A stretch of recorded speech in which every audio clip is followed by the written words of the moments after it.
दोस्तों, ये संसार कर्म भूमि है। ये कर्म भूमि हमारी, ये संसार की कर्म भूमि में जो कुछ हमारे भाग्य में होना है वो लिखा होता है सर, वह होकर रहता है। जो हमारे भाग्य में लिखा है क्या होना है, होकर रहता है। परंतु सर, संसार का व्यवहार विचित्र है। कर्म करते समय कोई नहीं सोचता कि जो हमारे कर्म में हमारे भाग्य में होगा।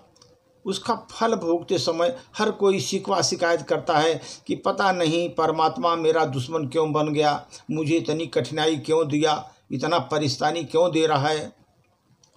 संसार में न कोई किसी का मित्र है न किसी का शत्रु है। इस संसार में न किसी का कोई मित्र है न कोई किसी का शत्रु है। इंसान अपने कर्म से ही उसके सबसे श्रेष्ठ मित्र और सबसे किए हुए कर्म को अपने सबसे बड़े शत्रु बनाता है सर। अपने कर्म से ही अपने मित्र, सबसे श्रेष्ठ मित्र और सबसे बड़ा दुश्मन अपने कर्म से ही बनाता है। इंसान स्वयं को अपने सबसे बड़ा दोस्त है और स्वयं को सबसे बड़ा वो दुश्मन है सर। दिन रात जो काम करते हैं वही हमारा भाग्य बन जाता है। जिस परमेश्वर से छिपकर हम अपने बुरे कर्म करते हैं वो हमारे अंदर बैठा हुआ है, ये हम सोचते नहीं, और हमारी करतूत को देख रहा होता है। जो हम बुरे कर्म कर रहे हैं वो हमारे अंदर बैठा हुआ है, वो हम परमेश्वर, वो देखता रहता है, हमारे करतूत को देख रहा है सर। ठीक सर कि हमारा भाग्य परमेश्वर लिखता है, परंतु लिखता ही हमारे कर्मों के अनुसार। जो हम कर्म करते हैं, जो हमारे साथ चलते हैं, और देव सवेरे उनका फल उसका भोगना पड़ता है सर। जो कर्म करते हैं उसके अनुसार हमारा देर या सवेर उसका फल हमको भोगना पड़ता है। जब हम कर्म का फल भोगना ही है तो फिर हम पाप कर्म क्यों ही करें। जब अपनी ही छुरी से अपनी गर्दन काटनी है तो बुरे कर्मों से क्यों न बचकर रहें।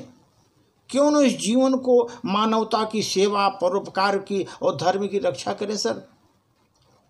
परम पिता परमात्मा की अपार अनुकंपा से प्राप्त हो यह मनुष्य शरीर एक न एक दिन नष्ट ही हो जाएगा। फिर क्यों न इस नश्वर शरीर का मोह त्याग करके भक्ति मार्ग अपना करके हम भक्ति मार्ग को अपना करके जीवन को अपने को सार्थक करें। भक्ति के बिना उद्धार होना संभव नहीं है किसी हालत में। जो जीव सद्गुरु प्रेमी है, सत्य ज्ञान का आचरण करने वाले हैं, वे अपने उद्देश्य को प्राप्त कर लेते हैं किसी भी तरह से। सत्य का आचरण, ज्ञान का आचरण करने वाले व्यक्ति अपने उद्देश्य को प्राप्त कर पाते हैं। और संसार में भाव के बिना भक्ति नहीं होती और निष्काम भक्ति के बिना प्रेम भी नहीं होता। निष्काम भक्ति, आपको ऐसा नहीं कि बहुत कुछ आप भक्ति करें आपको बहुत मिलना चाहिए। निष्काम भक्ति करिए, बिना निष्काम भक्ति को आपको कुछ भी नहीं मिलेगा। इसलिए वो जो है मुक्ति का मूल साधन भक्ति है सर।